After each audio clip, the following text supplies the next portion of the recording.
다음은 아마존을 보여드리고 싶어요. 이거 진짜 이게 정말 중요합니다. 보시면은 2002년 아마존은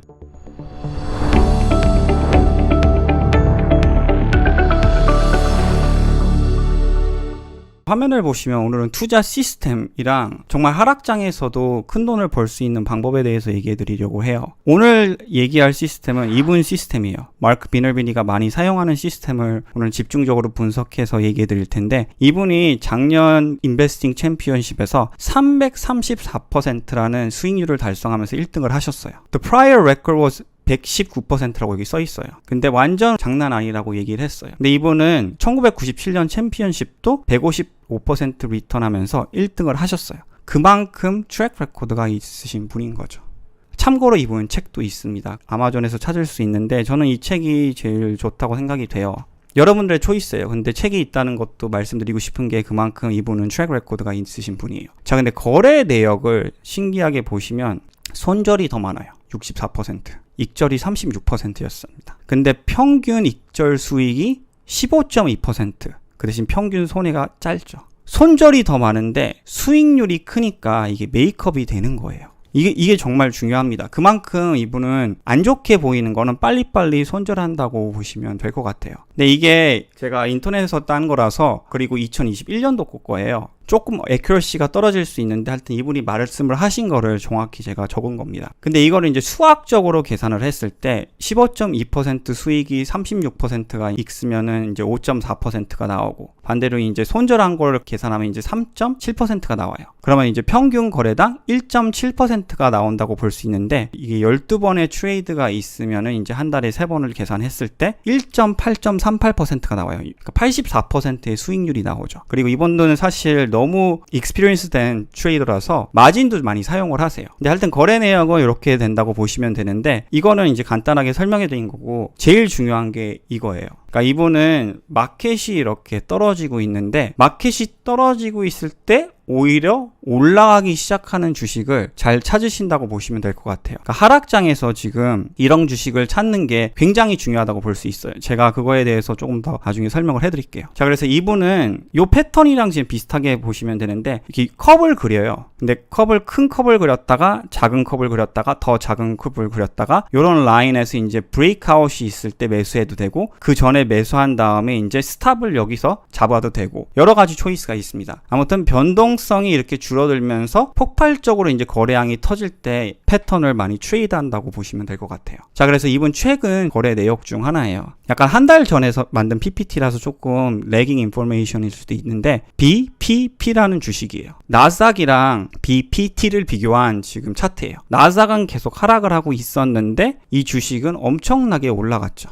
많은 분들이 이제 고점 레벨에서 사는 거를 두려워하실 수 있죠. 이거는 딱 보시면 지금 컵 브레이크아웃이에요. RS 레이팅은 이제 지수 대신 힘을 받고 있다는 뜻인 거죠. 근데 컵에서 브레이크아웃을 했는데, 여기서 보시면 이분 거래 내역이 있어요. 근데 열흘 만에 50% 올라간 주식이에요. 여기. 그리고 그때 나스닥은 요만큼밖에 안 올라갔었고요.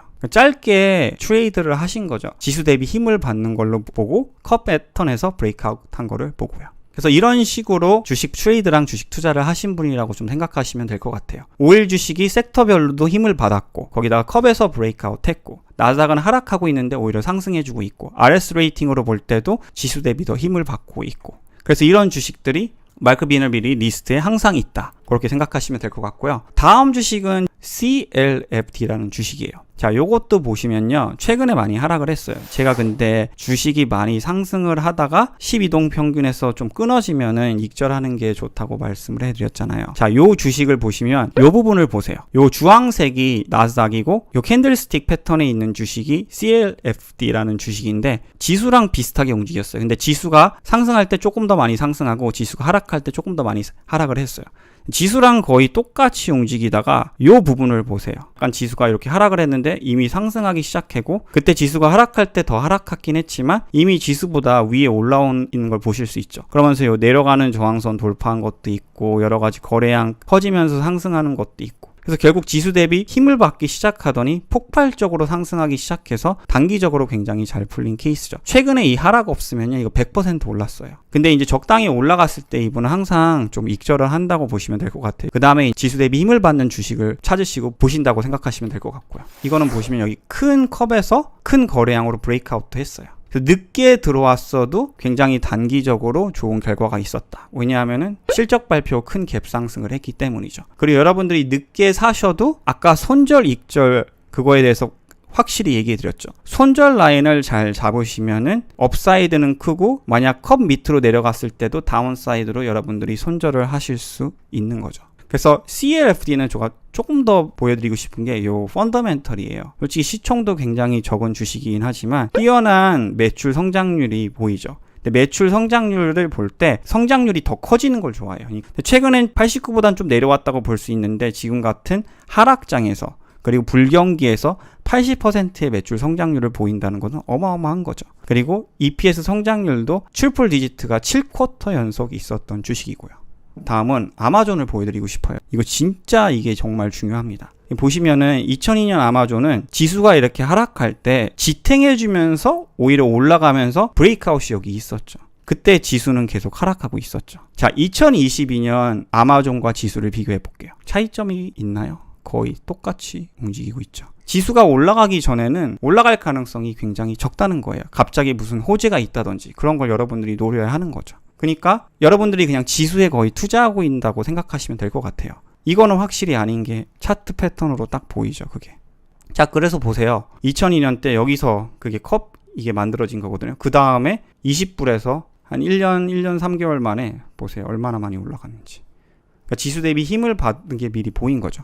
그래서 이런 주식을 찾느냐고 저도 애를 쓰고 있어요. 지금 하락장에 오히려 몇 년간 봤을 때 기회가 될 가능성이 있는 거니까요. 그래서 넷플릭스도 보시면 요거 2009년대 움직임이에요. 최고점을 찍기 시작했어요. RS 레이팅도 상승하기 시작했고. 근데 넷플릭스도 보시면 나스닥이 이렇게 하락한 다음에 로얼스 만들었는데 그때 넷플릭스 보세요. 지수 대비 힘을 받아가지고 어마어마하게 올라갔죠. 물론 요 부분 때는 지수 대비 힘을 덜 받았다고 볼 수 있는데 나중에 또 폭발적으로 상승한 주식입니다. 무슨 뜻이냐면 지금 넷플릭스가 될 줄은 몰랐죠, 아무도. 물론 넷플릭스 최근에 많이 하락했지만 지금은 여러분들이 아마존, 애플, 테슬라 이렇게 투자하시려면 굉장히 안전하게 투자하신다고 보시면 돼요. 근데 진짜 큰 돈을 버시려면 당연히 그런 주식에 투자해서는 큰 돈을 벌 수 없다고 생각하시면 될 것 같아요. 물론 테슬라 같은 경우는 지금 성장률이 좀 아직도 좋기 때문에 다른 빅테크 주식보다는 좀 더 포텐이 있다고 생각은 하고요. 그래서 MGN 이건 1990년대 움직임이에요. 제가 왜 이거를 보여드리냐면요. 10년 전, 20년 전, 30년 전에도 똑같습니다.